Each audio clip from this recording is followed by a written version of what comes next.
क्या दुनिया तीसरे विश्व युद्ध की तरफ बढ़ रही है? दोस्तों, दुनिया की निगाहें इस वक्त एक ऐसे इलाके पर टिकी हुई हैं, जहां से उठने वाली चिंगारी पूरी दुनिया को अपने चपेटे में ले सकती है। जी हाँ, हम बात कर रहे हैं ईरान, इजराइल, अमेरिका के बीच बढ़ते तनाव की। मिडिल ईस्ट की फिजा एक बार फिर बारूद की बू से भारी हो चुकी है। समंदर में जंगी बेड़े तैनात हैं, आसमान में ड्रोन उड़ रहे हैं, मिसाइल सिस्टम अलर्ट मोड पे है और दुनिया के बड़े-बड़े ताकतवर मुल्क हर पल हालात पर नजर रखे हुए हैं। दोस्तों, आज की ताजा खबरों के मुताबिक अमेरिका ने ईरान के परमाणु कार्यक्रम को लेकर दबाव और बढ़ा दिया है। अंतरराष्ट्रीय परमाणु ऊर्जा एजेंसी यानी आईएईए में ईरान के परमाणु ठिकाने और यूरेनियम भंडार को लेकर नए सवाल उठाए हैं। दूसरी तरफ ईरान का साफ कहना है कि हम अपने राष्ट्रीय हितों और अपनी खुद मुख्तारी पर कोई समझौता नहीं करेंगे। उधर इसराइल लगातार ये दावा कर रहा है कि ईरान का बढ़ता प्रभाव उसका परमाणु कार्यक्रम क्षेत्रीय सुरक्षा के लिए खतरा बन सकता है। यानी तीनों देशों के बयान पहले से ज्यादा सख्त होते नजर आ रहे हैं और जब बयान सख्त होने लगते हैं तो दुनिया को चिंता होने लगती है। आपको याद होगा, पिछले कुछ वर्षों में ईरान और इजराइल के बीच कई बार तनाव अपने चरम पर पहुंचा। मिसाइल हमले हुए, ड्रोन हमले हुए, साइबर हमले भी हुए और कई बार पूरी दुनिया को लगा कि अब शायद एक बड़ी जंग शुरू होने वाली है। लेकिन हर बार हालात किसी तरह संभल गए। मगर इस बार मामला थोड़ा अलग दिखाई दे रहा है, क्योंकि अब सिर्फ ईरान और इजराइल आमने सामने नहीं है, बल्कि अमेरिका भी सीधे तौर पर इस पूरे घटनाक्रम का हिस्सा बना हुआ है।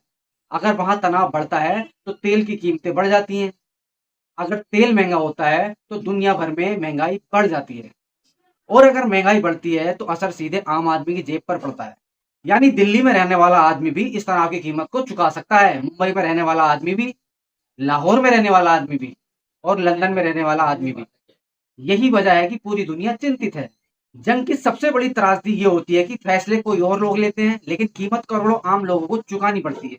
जब मिसाइलें दागी जाती हैं तो सिर्फ सैन्य ठिकाने नहीं टूटते, कई बार घर टूट जाते हैं। जब बम गिरते हैं तो सिर्फ इमारतें नहीं गिरती, मासूम बच्चों के सपने भी मलबे में दब जाते हैं।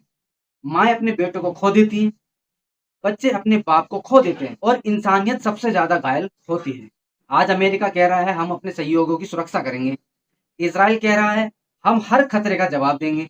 ईरान कह रहा है हम दबाव में झुकने वाले नहीं हैं। लेकिन दुनिया पूछ रही है, क्या कोई ऐसा रास्ता नहीं है जहां जंग के बजाय बातचीत हो? क्या कोई ऐसा रास्ता नहीं है जहां बारूद के बजाय अमन हो? इतिहास हमें एक बात सिखाता है, जंग शुरू करना आसान है, लेकिन उसे खत्म करना बहुत मुश्किल। पहले विश्व युद्ध ने दुनिया बदल दी थी, दूसरे विश्व युद्ध ने करोड़ों जिंदगियां निगल ली थी और आज जब दुनिया के पास पहले से कहीं ज्यादा खतरनाक हथियार मौजूद हैं, तो किसी भी बड़े संघर्ष का अंजाम कितना भयानक हो सकता है, इसका अंदाजा लगाना भी मुश्किल है। इसलिए आज पूरी दुनिया यही दुआ कर रही है कि हालात काबू में रहें, बातचीत का रास्ता खुला रहे, तनाव कम हो और मिडिल ईस्ट एक नई तबाही की तरफ ना बढ़े। क्योंकि अगर वहां आग भड़कती है तो उसका धुआं पूरी दुनिया तक पहुंचता है और अगर वहां अमन कायम रहता है तो पूरी दुनिया राहत की सांस लेती है। फिलहाल हालात बेहद नाजुक है।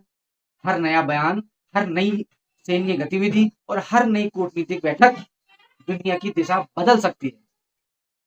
अब देखना यह है कि आने वाले दिनों में अमन जीतता है या टकराव, कूटनीति जीतती है या बारूद। और यही सवाल आज पूरी दुनिया के सामने खड़ा है। क्या मध्य पूर्व में शांति होगी या इतिहास एक नया और खतरनाक मोड़ लेने वाला है? अपनी राय कमेंट में जरूर बताइए। अस्सलाम वालेकुम, मिलते हैं नेक्स्ट वीडियो।